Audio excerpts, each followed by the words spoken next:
लक्षणा शब्द शक्ति। देखो अब जो टॉपिक है ना आपके, अलंकार है, शब्द शक्ति है, छंद है और ये काव्य रस है। ये चारों के चारों टॉपिक आपके फर्स्ट ग्रेड में है, नेट में है, जेआरएफ में है, एमपी का जो अभी असिस्टेंट प्रोफेसर का एग्जाम है उसमें, आरपीएससी के फर्स्ट ग्रेड में असिस्टेंट प्रोफेसर में है, और सेट में भी है। हिंदी साहित्य जहाँ भी है वहाँ ये टॉपिक है, तो इनको आपको अच्छे से देखना है। ये किसी एक एग्जाम के लिए क्लास नहीं है, ये प्रश्न सभी एग्जामों के लिए इम्पोर्टेंट है जहाँ हिंदी साहित्य होता है। तो काव्य शास्त्र से संबंधित इसमें देखो शब्द शक्ति।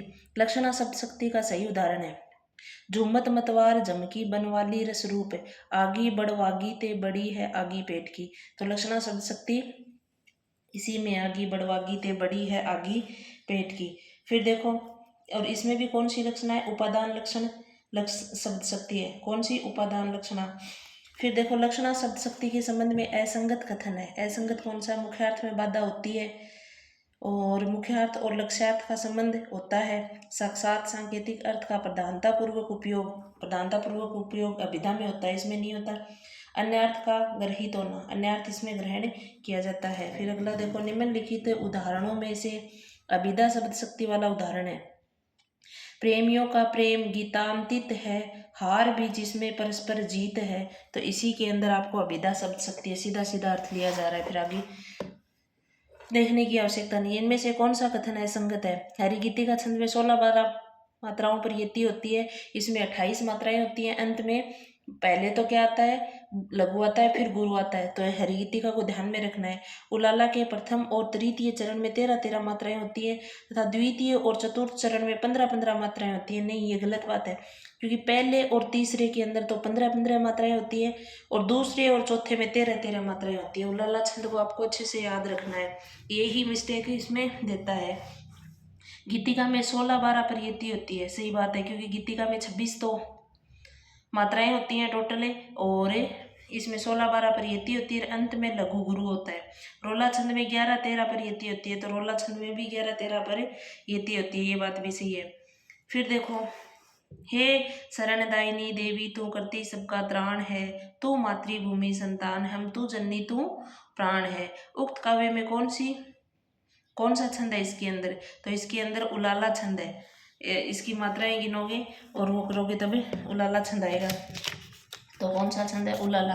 फिर देखो, हंस छोड़ आए कहाँ मुक्ताओं का देश, यहाँ बंदनी के लिए लाए क्या संदेश। इनमें कौन सी छंद है इसके अंदर, तो इसके अंदर आपके दोहा छंद है। फिर देखो, रोला छंद के प्रत्येक चरण में कितनी मात्राएं होती है, तो रोला के प्रत्येक चरण के अंदर कितनी मात्राएं होती है, 24 मात्राएं होती हैं। और रोला छंद में 4 चरण होते हैं, 24 मात्राएं होती हैं। रोला छंद के प्रत्येक चरण में 11 व 13 मात्राओं के बाद यति होती है, पहले 11 फिर 13, 11 और 13 मात्राओं के बाद यति होती है, याद रखना इस बात को। फिर देखो, कहती हुई यो उत्तरा के नेत्र जल से भर गए, कहती हुई यूं उत्तरा के नेत्र जल से भर गए, हिम के कणों से मानो हो गए पंकज नए। पंक्तियों में कौन सा छंद है, तो हरिगीति का छंद है। हरिगीतिका की विशेषताएं मैंने बताई दी, 28 मात्राएं होती है, 16-12 पर यति होती है, अंत के अंदर लघु पहले गुरु बाद में। फिर देखो, सत्य कथन है। सत्य कौन सा, चौपाई के प्रत्येक चरण में 16 मात्राएं होती है, तो चौपाई के प्रत्येक चरण में 16 मात्राएं होती है, यही सत्य है। फिर अगला देखना ही नहीं है। चीर जीवो जोरी जुरे क्यों न स्नेह गंभीर को घटी ए वृष भानुजा वे हल्दर के वीर। तो इसके अंदर आपको कौन सी शब्द शक्ति है, तो इसमें आपकी शाब्दी व्यंजना है, क्योंकि व्यंजना शब्द शक्ति है और व्यंजना के 2 भेद होते हैं, शाब्दी व्यंजना और आर्थी व्यंजना। तो इसके अंदर आपको शाब्दी व्यंजना है, क्योंकि अगर इसका पर्यायवाची शब्द अपन लिख देंगे तो इसका अर्थ नष्ट हो जाता है। देखो, जब व्यंजना शब्द विशेष पर आश्रित होती है तब वहां शाब्दी व्यंजना होती है। यदि उस शब्द के स्थान पर पर्यायवाची शब्द रख देवें तो व्यंजना समाप्त हो जाती है। अतः श्लेष अलंकार से युक्त काव्य में शाब्दी व्यंजना होती है। इसमें अलंकार भी कौन सा है, श्लेष अलंकार है। निम्नलिखित में से कौन सा कथन गलत है, गलत देखना है। कुंडलियां छंद 2 सोरठा और रोला के मेल से बनता है। देखो, आपको कुंडलियां छंद के लिए हमेशा के लिए बात रख लेना, कुंडल कानों में औरतें पहनती हैं, तो कानों के कुंडल दे दो, नहीं तो रोने लग जाएंगी। तो दो से तो यहाँ दोहा हो जाएगा, रोने से रोला हो जाएगा, तो सोरठा की जगह यहाँ क्या आएगा, दोला, यही बात है, रोला आएगा, यही बात गलत हो जाएगी। दोहा, सोरठा के साथ नहीं मिलता, दोहा के साथ रोला मिलता है इसमें। दोहा छंद के विषम चरण में 13 और सम में 11 होती हैं। तो देखो विषम में 3 नाम आ रहे हैं तो 13, सम में 11, तो ये ऐसे थोड़े से हिंट से पकड़ लेना इनको। द्रुत विलंबित छंद में 12 वर्ण होते हैं, नभ्य है। गीतिका छंद के प्रत्येक चरण में 26 मात्राएं होती हैं।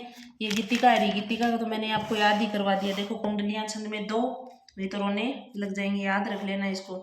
छंदों के संबंध में सही कथन नहीं है। कौन सी बात सही नहीं है? चौपाई छंद सम छंद है, सही है, सम मात्रिक होता है।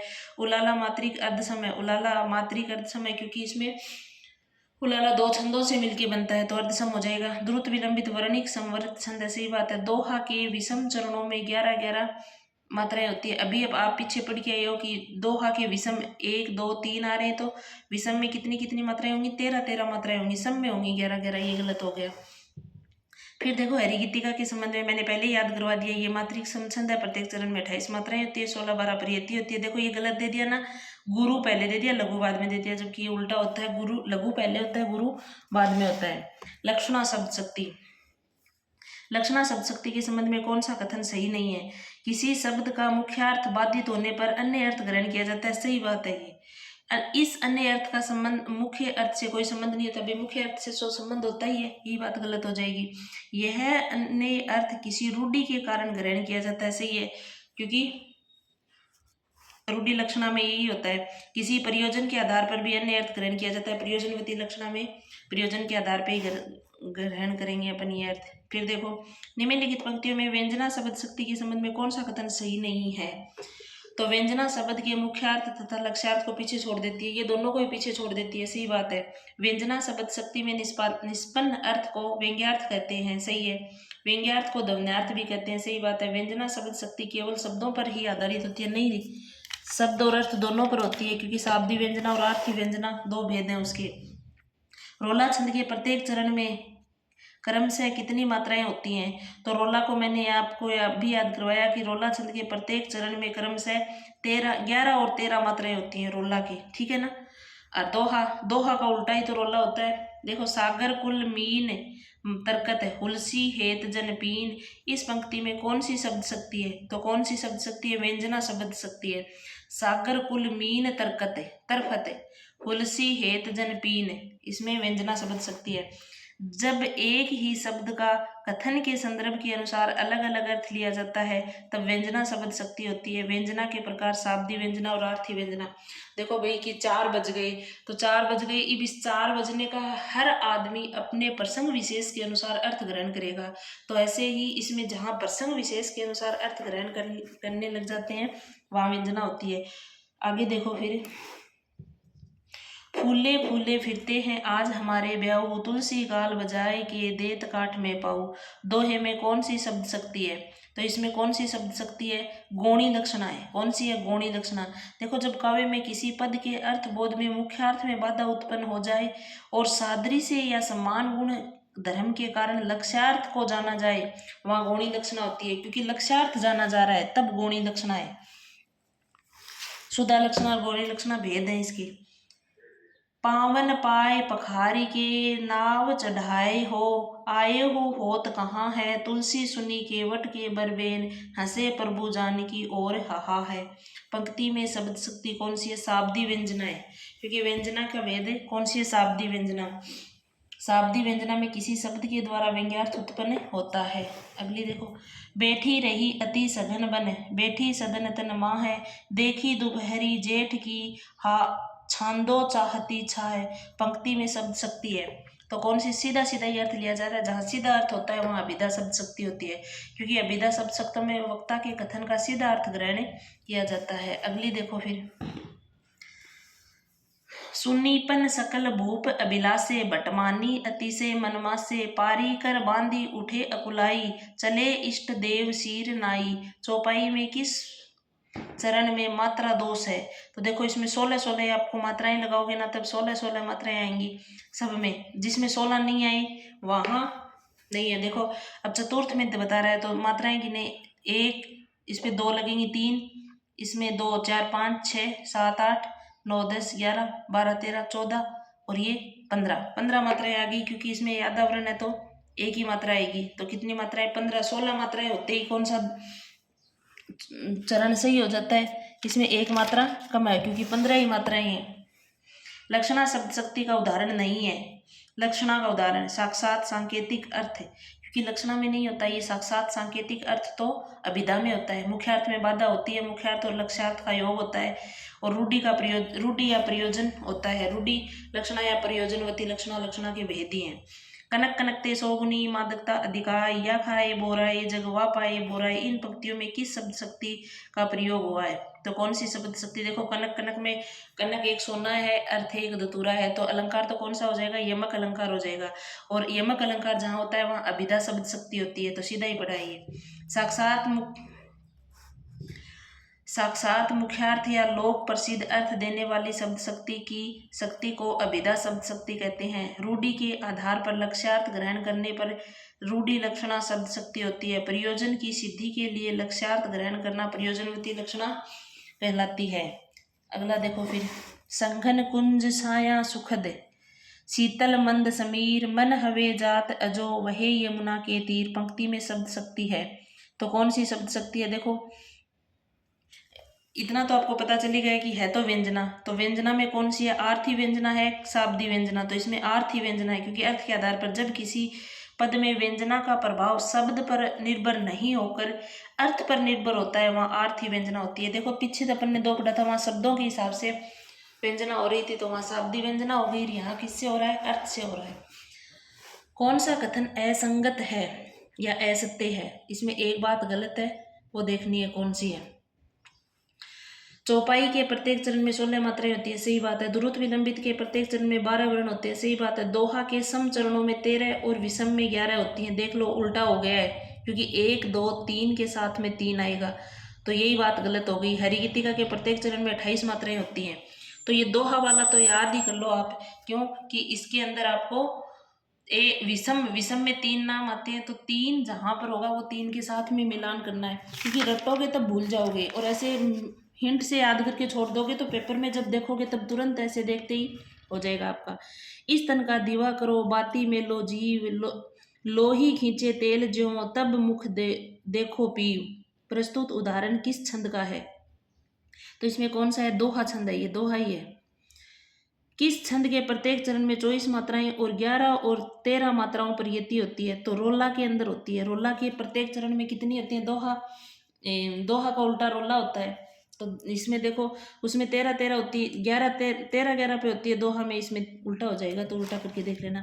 कंकन किंकनी नुपुर धुनी सुनी कहत लखन सन राम हृदय गुनी, उक्त पंक्तियों में प्रयुक्त छंद तो पता ही है चौपाई है इसमें, पर छंद के प्रत्येक छंद के संबंध में कौन सा कथन गलत है या असंगत है?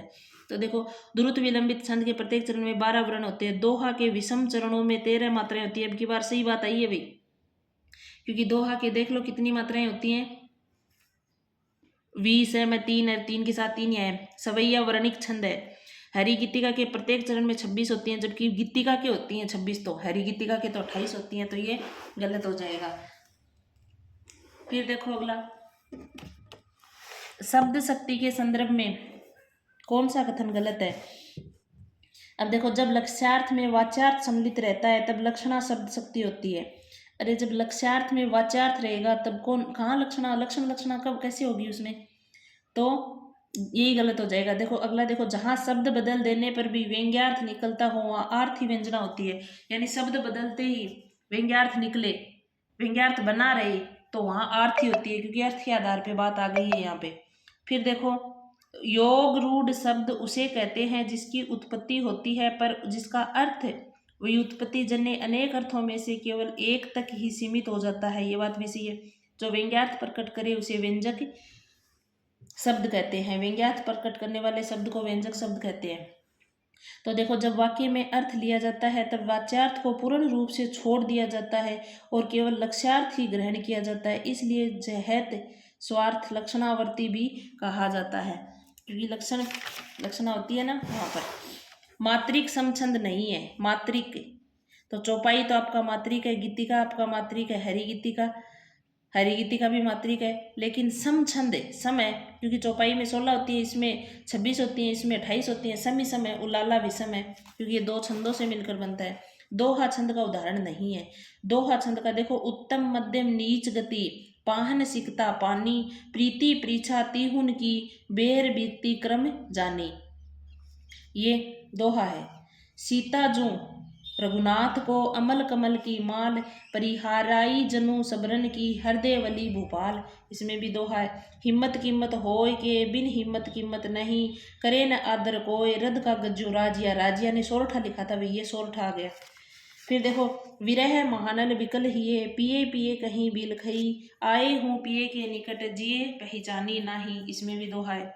दोहा छंद में कुल कितनी मात्राएं होती हैं? तो दोहा छंद में कुल मात्राएं पूछी है भाई, तो दोहा में कुल कितनी मात्राएं होती हैं?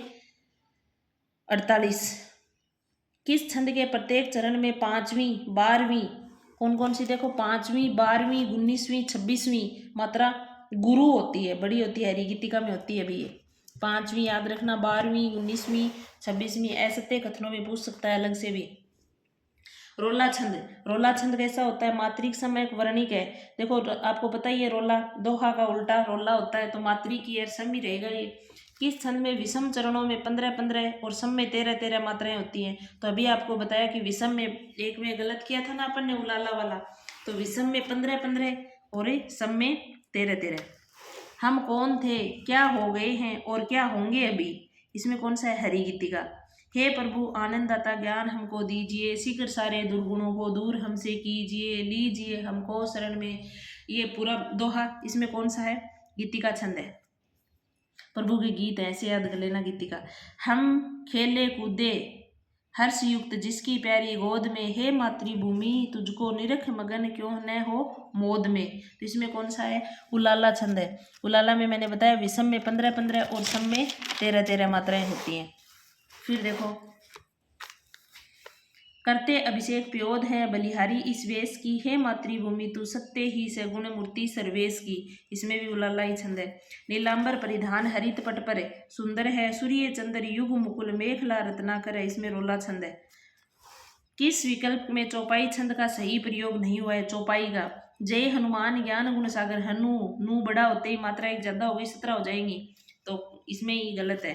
धीरज धर्म मित्र अरुणारी, मंगल भवन अमंगल हारी, जाकी रही भावना जैसी, सब में चौपाई चौपाई है। भजू दीन बंधु दिनेश दानव देते वंश निकंदनम, इस पद में छंद है, तो कौन सा छंद है इसमें? हरिगीतिका। 28 मात्राएं आ जाए। देखो दोहा आगे, दोहा छंद के विषम चरणों के अंत में निम्न में से कौन वर्जित माना जाता है? तो विषम में आपको लघु गुरु लघु वर्जित होता है, लघु गुरु लघु, यानी कौन सा गण हो गया ये? इस गण के आधार पर इसमें जहाँ मात्राएं आती हैं, जैसे इसमें गण बनाओगे तो गण बनेगा, तो इसमें कौन सा गण बनता है? जिसमें पहले तो गण बना के देख लेना, इसमें जो गण बनेगा ना वो गण वर्जित होता है। तो हमें सिर मुकुट कुंडल तिलक चारु उदारु अंग विभूषणम, प्रस्तुत पद में छंद है, तो हरिगीतिका छंद है। कविता और छंद में घनिष्ठ संबंध है। कविता हमारे प्राणों का संगीत है, छंद हृदय कंपन है। कविता का स्वभाव ही छंद में लय मान होता है। उक्त कथन किसका है? ये सुमित्रा नंदन पंत का है। कविता के संबंध में वेरी इंपॉर्टेंट है, तो आपको थोड़ा याद रख लेना है। किसका कथन है? सुमित्रा नंदन पंत का। इस तन का दीवा करो बाती में लो जीव, लोई सिंचे तेल ज्यों तब मुख देवो पीव। कौन सा उदाहरण है इसका? ये दोहे का उदाहरण है। धर्म के मग में अधर्मी से कभी डरना नहीं, इसमें कौन सा छंद है? गीतिका छंद है। धर्म के मग में अधर्मी से डरना नहीं, गीतिका छंद है।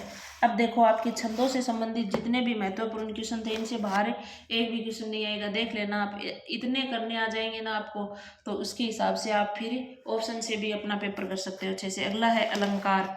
अलंकार में देखो क्या है? वृंदावन विरहत फिरे राधानंद किशोर, नीरद यामिनी जानी संग डोले बोले मोर। यहाँ किस अलंकार का प्रयोग हुआ है? देखो जानी संग डोले मोर, यानी जान ही लिया है उसको। देखो दो अलंकार होते हैं, एक तो संदेह है, जब तक संदेह बनाया रहता है वहां संदेह रहता है, लेकिन जब मान के वो काम ही करने लग जाते हैं तो कौन सा हो जाता है? भ्रांतिमान हो जाता है। तो कौन सा अलंकार है? भ्रांतिमान है। यहाँ सांवले कृष्ण को देखकर मोरों को भ्रम होता है, इसलिए वे नाचने लगते हैं, अतः यहाँ भ्रांतिमान अलंकार है। रहीमन असुआ नयन डरी जिये दुख प्रकट करेई जाहि निकारो गे है ते कंस न भेद कही देही। इसमें कौन सा अलंकार है? तो इसमें कौन सा अलंकार है? दृष्टांत अलंकार है, क्योंकि जाहि जानकर, जानो जनु जनहु मानो मनु मनहु दृष्टांत अलंकार के रूप में है। पहले कथन से मिलती जुलती दूसरी बात है, दोनों ही कथनों में बिंब और प्रतिबिंब रूप से जिसमें समानता रहती है ना, वहां कौन सा अलंकार होता है? दृष्टांत अलंकार होता है। पहला वाक्य उपमेय होता है, उसकी सत्यता प्रमाणित करने के लिए मिलता जुलता दूसरा अपन को उपमान वाक्य वहां लाना पड़ता है। इस दोहे में रहीमदास जी कहते हैं कि आंसू नयनों से बहकर मन का दुख प्रकट करते थे। जैसे अपने भी आंखों से जब आंसू निकलते हैं तो अपने मन में कौन सा दुख है वो बाहर निकाल देते हैं, वैसे ही इस प्रथम कथन की सत्यता को साबित करने के लिए कि जिस घर से निकाला, यानी किसी व्यक्ति को जिस घर से निकाला जाएगा वह बाहर जाकर, जैसे मन का भेद आंखों के आंसुओं ने बता दिया, वैसे ही वह दूसरी जगह जाकर उस घर का पूरा भेद बता देता है। शब्दों के अलंकार श्रोता को वक्तव्य की ओर उत्सुक बनाता है, वैसे ही अर्थालंकार उस वक्तव्य को गाढ़ भाव से अनुभव करने में सहायक होते हैं। ये कथन किसका है? तो हजारी प्रसाद द्विवेदी का वेरी इंपॉर्टेंट कथन है भैया। देखो स्टेटमेंट वाली बातें तो आपको रटनी पड़ेंगी कि शब्दों के अलंकार श्रोता को वक्तव्य की ओर उत्सुक बनाते हैं, वैसे ही अर्थालंकार उस वक्तव्य को गाढ़ भाव से अनुभव करने में सहायक होते हैं। ये कथन किसका है? हजारी प्रसाद द्विवेदी का है। अगला देखो, सठ सुधरही सत्संगति पाई पारस पारस कुधात सुहाई। इस पंक्ति में कौन सा अलंकार है? तो इस पंक्ति में दृष्टांत अलंकार है। देखो दृष्टांत अलंकार, संतों के साथ दुर्जन लोग भी सुधर जाते हैं, ये उपमेय वाक्य है। दूसरा उपमान वाक्य इससे बिंब प्रतिबिंब रूप से मिलता जुलता है कि पारस को छूने से लोहा भी सोना बन जाता है। इस प्रकार यहाँ दृष्टांत अलंकार है, यानी सोने के साथ रहने से लोहा भी सोना ही बन जाता है। सुबरन को ढूंढे फिरे कवि कामी अरुचोर। उक्त पंक्ति में कौन सा अलंकार है? श्लेष अलंकार है। तो इसमें देखो श्लेष अलंकार, जहाँ काव्य में एक शब्द से प्रसंगवंश अनेक अर्थ निकल रहे हों वहाँ श्लेष अलंकार होता है। उक्त पद में सुबरन को 3 अर्थ निकल रहे हैं, जैसे कवि के प्रसंग में अच्छे वर्ण वाला, वे बिचारी व्यक्ति के संबंध में सौंदर्य वाला, चोर के प्रसंग में सोना, यहाँ अर्थ निकल रहा है, तो इसलिए यहाँ कौन सा अलंकार है? श्लेष अलंकार। यूं परदेसी की इज्जत पर्दे के हाथ बिकानी थी, यूं पर्दे की इज्जत परदेसी के हाथ बिकानी थी। पंक्ति में कौन सा अलंकार है? देखो इसमें सभंग यमक अलंकार है, क्योंकि पर्दे यमक अलंकार कोई शब्द 2 या 2 से अधिक बार आता है और अर्थ प्रत्येक बार भिन्न होता है। यहाँ परदेसी शब्द में से भी सी हटा लेने पर पर्दे शब्द में 2 बार आ रहा है, तो यहाँ यमक अलंकार होता है। कौन सा कथन गलत है? विभावना विरोधामूलक अर्थालंकार है, तो विभावना विरोधामूलक अर्थालंकार है, सही बात है। उपमा को अप्रस्तुत भी कहते हैं, सही बात है। उपमा अलंकार समस्त सादृश्य मूलक अलंकारों का प्राण है, सही है। दृष्टांत अलंकार में सामान्य कथन का समर्थन विशेष कथन के द्वारा किया जाता है, गलत बात है ये। अगला देखो फिर, किस विकल्प में अलंकार और उनका उदाहरण सही नहीं है? भ्रांतिमान में जानी श्याम को श्याम घन नाची उठे वन मोर, यानी जान लिया है, तो सही बात है। श्लेष बलिहारी नृप कूप की गुण बिन बूंद न देई, यानी यहाँ पर अलग 2-3 अर्थ हो रहे हैं प्रसंग विशेष में, ये भी सही है। उदाहरण है, सठ सुधरई सत्संगति पाई पारस पारस के धू सुहाई। इसमें उदाहरण अलंकार नहीं होगा। व्यतिरेक मुख में इंक सो है सखी मधुर वचन से विशेष, इसमें भी व्यतिरेक अलंकार है। अलंकारों की परिभाषा एवं लक्षण के संबंध में कौन सा कथन सही नहीं है? तो देखो अलंकारों में जहाँ उपमेय में उपमान की संभावना कल्पना की जाए वहाँ उत्प्रेक्षय होता है, जहाँ संभावना होती है वहाँ उत्प्रेक्षय होता है, सही बात है। उपमा में रंग रूप गुण आदि की समानता के आधार पर 2 भिन्न वस्तुओं की तुलना की जाती है, सही बात है। उपमा में यही होता है, जब किसी शब्द में के एक से अधिक अर्थ निकलते हों वहाँ श्लेष अलंकार होता है, सही बात है। जहाँ उपमेय पर उपमान का अभेद्य आरोप किया जाता है वहाँ संदेह नहीं हो कि रूपक अलंकार होता है, ये गलत हो जाएगा। फिर देखो अगला, हेम कुंभले उषा सवेरे भरती डुलकाती सुख मेरे मंदिर उगते रहते जब जगकर रजनी चर भरतारे अंतरा में संकलित प्रसाद रचित। इन पंक्तियों में कौन सा अलंकार है? तो रूपक अलंकार है इसमें, क्योंकि हेम कुंभ उषा रूपी नारी जब प्रकृति को मानव का रूप दे दिया जाता है तो रूपक अलंकार है इसमें। भर भरत ही होई न राज मधु, विधि हरि हर पद पाई, कब हो की काजी सिकरनी, क्षीर सिंधु बरिसाई। इसमें कौन सा अलंकार है? दृष्टांत अलंकार है। वर जीते सरमेन के, ऐसे देखे मैंने, हरिणी के नैनानु ते, हरिणी के ये नैन। इन पंक्तियों में कौन सा अलंकार है? यमक अलंकार है। फिर देखो, इतते उत, उतते इते, छिननु कछु ठहरती, जगत परती चक्री भई, फिर आवती फिर जाती। पंक्तियों में कौन सा अलंकार है? तो देखो, वाचक लुप्ता उपमा, उपमेय वाचक लुप्ता उपमा, उपमेय वाचक है यहाँ, क्योंकि इसमें उपमेय है ही नहीं। उपमेय वाचक लुप्ता अलंकार है। उपमा अलंकार, उपमा अलंकार के 4 भेद होते हैं। उक्त पद में उपमेय वाचक लुप्त उपमा अलंकार है। नहीं लगनी कुल की सकुल, विकल भई अकुलाई, दूहु और ऐची फिरती फिरकी, सोलुई दिनु जाई। पंक्तियों में उपमा अलंकार है। और उपमा अलंकार में भी कौन सा है? उपमेय लुप्त उपमा है। जिस उपमा में चारों अंग विद्यमान हो वहाँ पूर्णोपमा होती है, परंतु इन अंगों में से एक अंग भी लुप्त होता है तो उसके अनुसार लुप्ता के भेद हो जाते हैं। जैसे वाचक लुप्त होगा तो वाचक लुप्ता, धर्म लुप्ता, उपमेय लुप्ता और उपमान लुप्ता। फिर देखो, सन्नी कज्जल चख झके, लगन उपजयो सुदिस स्नेहु, क्यों न नरपति हवे भोगवे, लही सुदेशु सबु देऊ। उक्त दोहे में कौन सा अलंकार है? यह आपकी बिहारी सतसई से लिया हुआ दोहा है। तो इसमें श्लेष और रूपक अलंकार का सौंदर्य है। श्लेष अलंकार भी है और रूपक अलंकार का सौंदर्य ये है। इसमें उपमा अलंकार के विषय में असंगत कथन है। अगला क्वेश्चन है, उपमा अलंकार के विषय में असंगत है। काव्य के चारों अंग स्पष्टतः विद्यमान होने पर ही उपमा अलंकार होता है, अन्यथा नहीं होता। जरूरी नहीं है, क्योंकि एक लुप्त भी हो सकता है। उपमेय को प्रस्तुत विषय भी कहते हैं, सही बात है। उपमेय उपमान वाचक और साधारण धर्म इसके अंग है, सही बात है। उपमा का अन्य नाम अप्रस्तुत भी है, सही बात है। अब देखो, जब दो वस्तुओं में समानता के लिए तुलना की जाए वहां उपमा अलंकार होता है। उपमा अलंकार के 4 अंग होते हैं, उपमेय उपमान वाचक शब्द साधारण धर्म।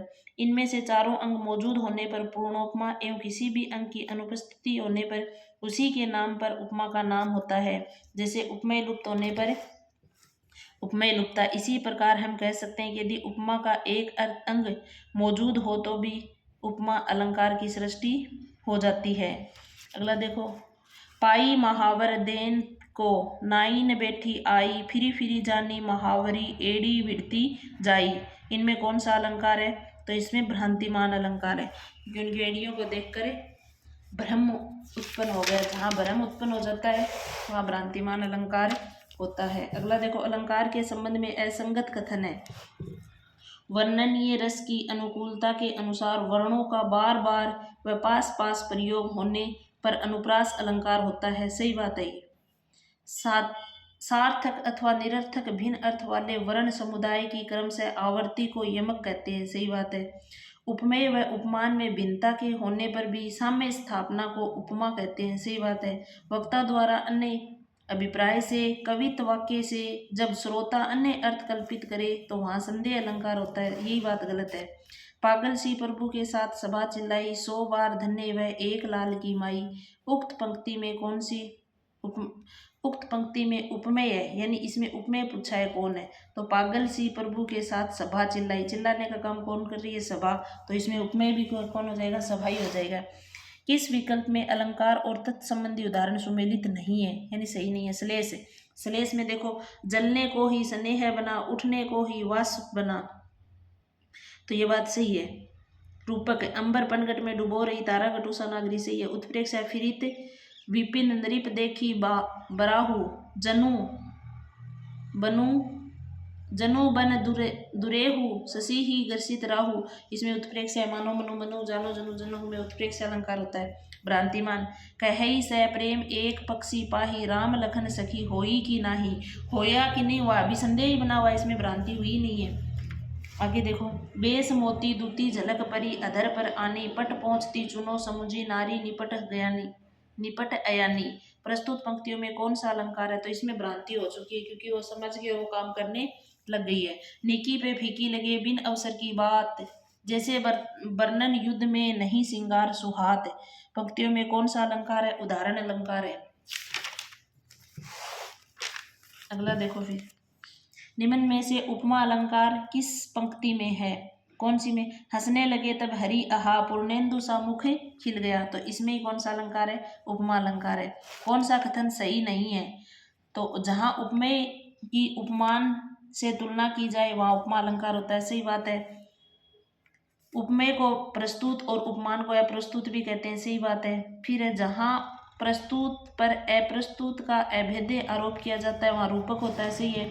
जहां बिना कारण के ही कार्य संपन्न हो जाए वहां असंगति नहीं होती, विभावना अलंकार होता है, ये बात गलत है। ये है सरस ओस की बूंदे, या है मंजुल मोती, पंक्ति में कौन सा अलंकार है? तो आपको बताइए इसमें कौन सा संदेह है, क्योंकि उसको समझ ही नहीं आया कि ओस की बूंद है या फिर मोती है, तो संदेह बना हुआ है। अलंकार विषय कौन सी परिभाषा है? संगत है। वक्राक्ति विधेय शब्दों उक्ति शिष्टाचार वाचनम अलंकरंती, भामे का, ये बात सही है। काव्य शोभा करान धर्मालंकार प्रचक से दंडी गए, अभिधा अभिधान प्रकार विशोवा एवं चालंकारा रुद्रट का, ऐसे ये अलंकरोति इति अलंकार है, भामे मम्मट का नहीं है, ये अलंकरोति इति अलंकार है ये मम्मट का नहीं है। खग खग कुल कुल कुल सा बोल रहा है, पंक्ति में अलंकार है, कौन सा है? यमक, क्योंकि अलग अलग अर्थ आ रहे हैं। सठ सुधरही सत संगति पाई, पारस पारस उधात सुहाई, तो पारस पारस में इसमें देखो, पारस पारस के साथ रहने से इसमें थोड़ा सा कंफ्यूज नहीं होता कि पारस पारस का अर्थ सोना और लोहे से लिया जा रहा है। इस यहाँ पर अपन यमक कर देंगे, नहीं, यहाँ दृष्टांत अलंकार है, क्योंकि उसकी संगति, जैसे अच्छे लोगों के साथ रहने से दुर्जन भी सज्जन बन जाते हैं, जैसे सोने के पास लोहा रहने से सोना बन जाता है, वैसे ही ये बात बताइए। अलंकार है क्या? वर्णन करने की अनेक प्रकार की चमत्कार पूर्ण शैलियां। यह कथन किस आलोचक का है? आचार्य रामचंद्र शुक्ल का कथन है, वेरी इंपॉर्टेंट कथन है। उसने कहा अलंकार क्या है? वर्णन करने की अनेक प्रकार की चमत्कार पूर्ण शैलियां है ना, वही अलंकार है। तो ये बात आचार्य शुक्ल जी की है। अगला देखो फिर, सुगम मौन सरसी रूह है लोचन, पंक्ति में कौन सा अलंकार है? उपमा अलंकार है। अलंकारों का कौन सा सुमेल गलत है?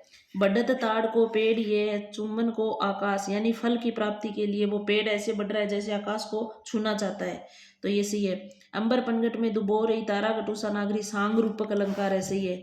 कि तुम तीन देव में है को, नर नारायण की तुम दो, कि तुम तीनों देवों में कौन हो? नर हो, नारायण हो, या तुम कौन हो? भ्रांति हो गई है। तेरा साईं तुझमें ज्यों पुनहुन के में बास, ये संदेह है, यानी यहाँ संदेह नहीं है, क्योंकि संदेह खत्म हो चुका है यहाँ पर। माली फेरत जुग बया गया न मन का फेर, कर का मन का डारी ते, मन का फेर में कौन सा अलंकार है? यमक अलंकार है। मन का में अलग अलग अर्थ आ रहे हैं। यो परवारो उर्वशी, सुनी राधिके सुजान, तू मोहन के उर्वशी हवे उर्वशी समान में कौन सा अलंकार है? ये भी आपके बिहारी सत्सई का दो है भाई, तो इसमें भी कौन सा अलंकार है? यमक अलंकार है, उर्वशी उर्वशी।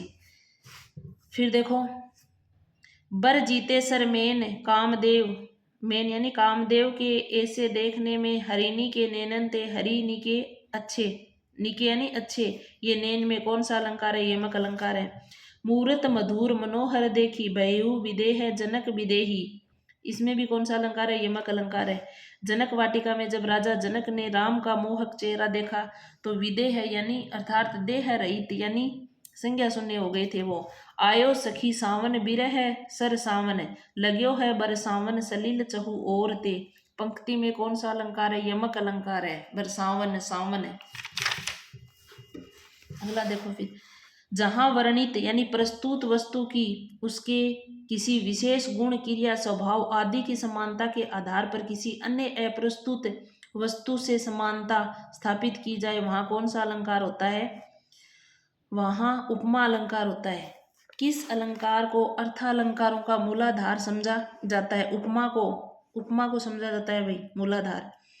वह इष्ट देव के मंदिर की पूजा सी, वह दीप शिखा सी शांत भाव में लीन, वह क्रूर काल तांडव की स्मृति रेखा सी, वह टूटे तरु की टूटी लता सी दीन में कौन सा अलंकार है? उपमा अलंकार है, मालोपमा। एक उपमेय वह और चार उपमान है, मालोपमा है।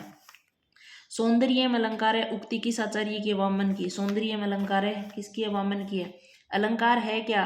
वर्णन करने की अनेक प्रकार की चमत्कारपूर्ण शैलियाँ। किसका कथन है? अभी बताया था मैंने, शुक्ल जी का। इम्पोर्टेंट है तो मैंने दोबारा भी लिया है ये ताकि याद हो जाए।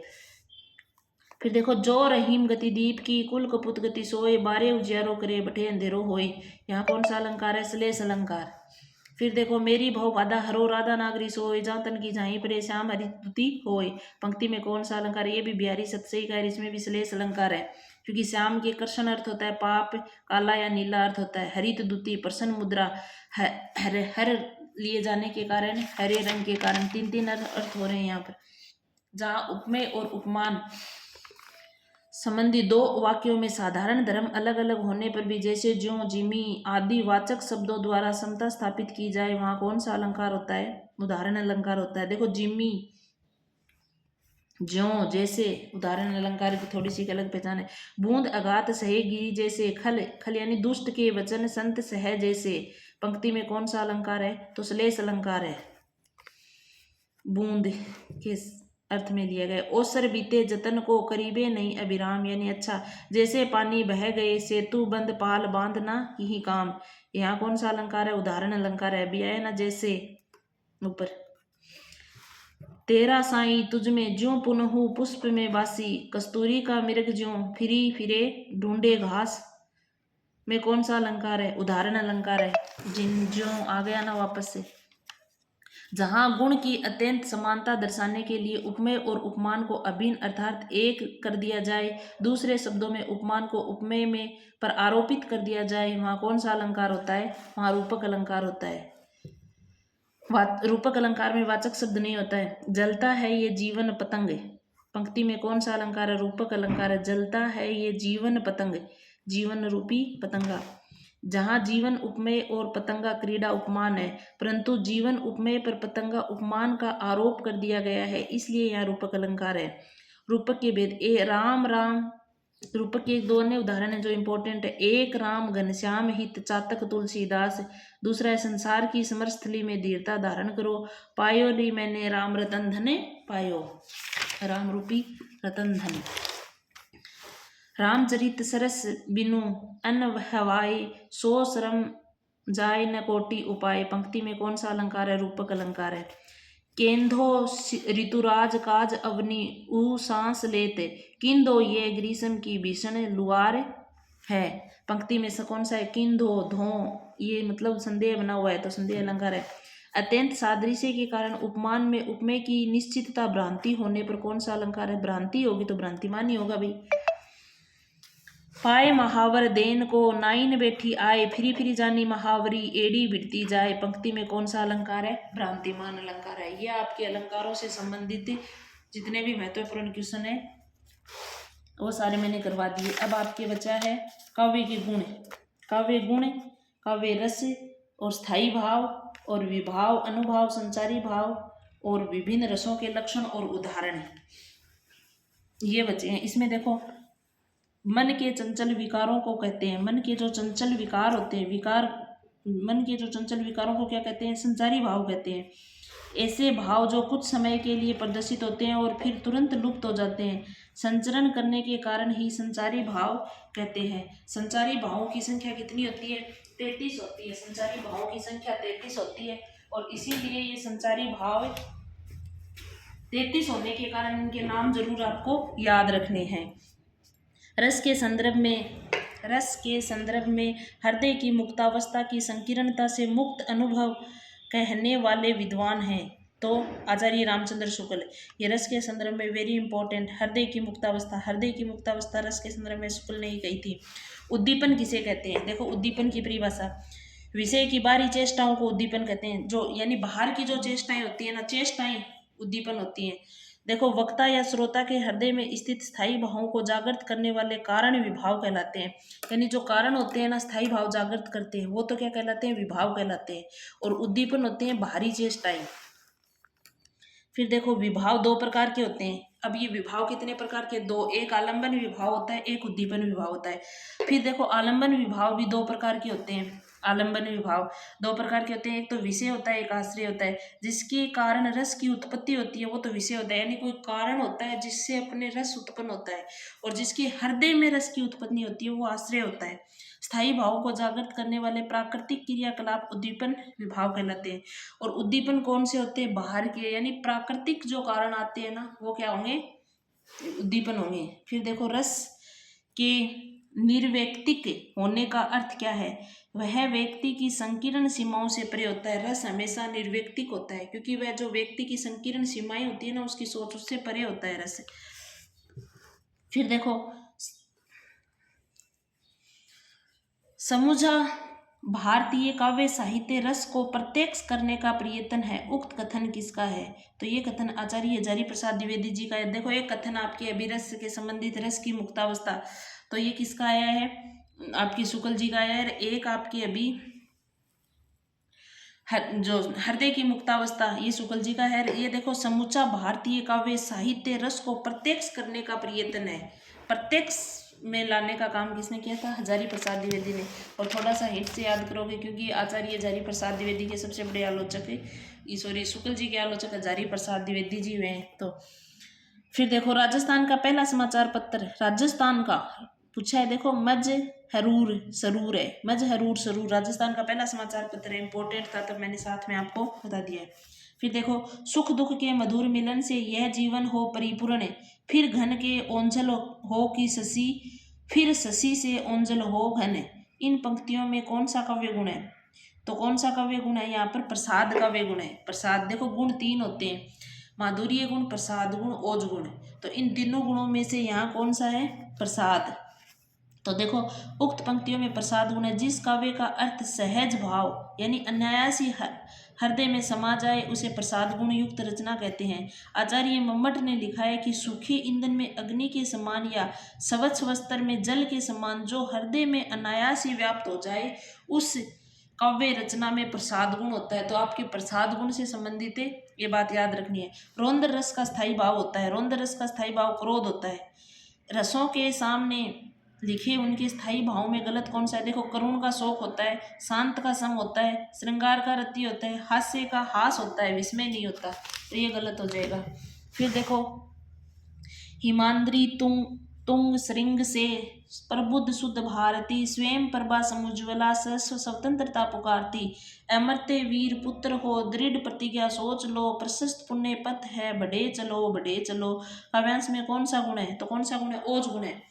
ओज का अर्थ तेजस्विता। जिस काव्य को पढ़कर या सुनकर मन में ओजस्वी भावना, उत्साह, स्फूर्ति, आवेश, वीरता आदि की भावना जागृत हो उसे ओज गुण युक्त काव्य कहते हैं। उसे क्या कहते हैं? ओज गुण युक्त काव्य कहते हैं।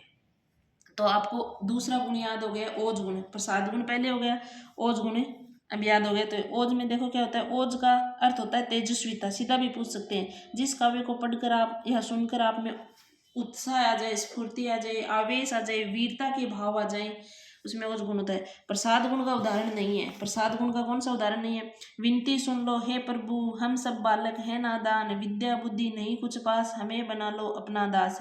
तो इसमें तो प्रसाद गुण है, सीधा नया सी सीधा अर्थ आ रहा है अनायासी सहज भाव से। मैं जो नया ग्रंथ विलोकूं तू भाता मुझे तो नव मित्र सा। इसमें भी है, देखी सुदामा की दीन दशा, करुणा करके करुणा निधि रोए, पानी परात को हाथ छुयो नहीं, नैननी के जल सो पक दोए। सीधा अर्थ आ रहा है इसमें भी। मंद मंद मुरली बजावत अधर धरे, मंद मंद निस्के निक्स्यो मुकुंद मधुबन ते। तो इसमें आपके माधुर्य गुण हो जाएगा क्योंकि मंद मंद मुस्काना, जहाँ श्रृंगार रस होता है वहाँ माधुर्य गुण होता है। अनुभाव का भेद नहीं है। अनुभाव सात्विक अनुभाव होता है, कंप अनुभाव होता है, कायिक अनुभाव होता है, तामसिक अनुभाव नहीं होता। तो देखो तामसिक अनुभाव का भेद नहीं है। स्थायी भावों को व्यक्त करने वाले आश्रय की शारीरिक चेष्टाएं अनुभाव कहलाती हैं। अनुभाव क्या कहलाती हैं? जो शारीरिक चेष्टाएं होती है ना, उसको जब स्थायी भाव जागृत होता है तो उसके बाद ये शारीरिक चेष्टाएं प्रकट होती हैं। पहले तो देखो रस होगा, रस को देखते स्थायी भाव जागृत होगा, और उस स्थायी भाव के जागृत होने के बाद आपके ये अनुभाव जागृत होंगे। तो ये चार होते हैं, एक तो कायिक अनुभाव होता है, एक वाचिक होता है, एक आहारी होता है, एक सात्विक होता है। अब सात्विक जो अनुभाव होता है उसके फिर 8 भेद और होते हैं। तो 8 भेद का आप सूत्र याद रख लेना। तीन सह पर दो वह ने आरोप लगाया। तो तीन सह देखो कौन से हैं, स्तंभ है, स्वेद है, स्वर भंग है, और दो वह वे पत्थु है, विवरण है। आरोप में आ से अश्रु हो जाएगा, रो से रोमांस हो जाएगा, पै से प्रलय हो जाएगा। तो सूत्र से भी याद कर लेना और सीधा याद रहे तो वैसे याद रख लेना भाई। नेको कही बेननी अनेक कही नैननी सो, सही सही सोऊं कही दीनी हिचकिनी सो। उक्त पंक्ति में कौन सा रस है, तो कौन सा रस है देखो आप ही लगा के देखो इसमें। नेको कही बेननी को, तो इसमें वियोग रस है तो श्रृंगारी, लेकिन दिनी हिचकिनी सो, तो यहाँ कौन सा हो जाएगा, वियोग श्रृंगार रस।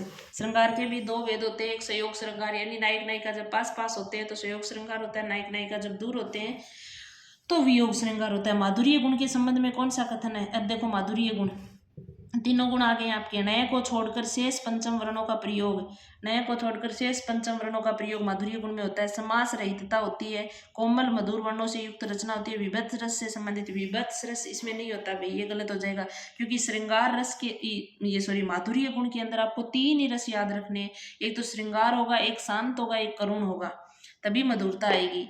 आगे देखो फिर, निम्नलिखित में से सात्विक अनुभाव नहीं है। सात्विक अभी मैंने आपको याद करवाए थे, सात्विक अनुभाव 8 होते हैं। तीन सह पर दो वह ने आरोप लगाया, तो तीन सह में से तो कोई इसमें है ही नहीं। दो वह विवरण आ गया, आरोप में अश्रु आ गया, और पै प्रलय आ गया, लेकिन अपसमार नहीं है, अपसमार सात्विक अनुभाव नहीं है। फिर देखो रस निष्पत्ति के व्याख्याकारों में से भट्टनायक के सिद्धांत में इसमें से कौन सा कहा जाता है, भट्टनायक का कौन सा है, भुक्तिवाद। भट्टनायक का याद ही रखना है आपको, भट्टनायक का कौन सा है, भुक्तिवाद। अगला देखो फिर, चिकुराही दिग्गज डोल माही गिरी लोल सागर खर भरे, गिरी लोल सागर खर भरे, गिरी लोल सागर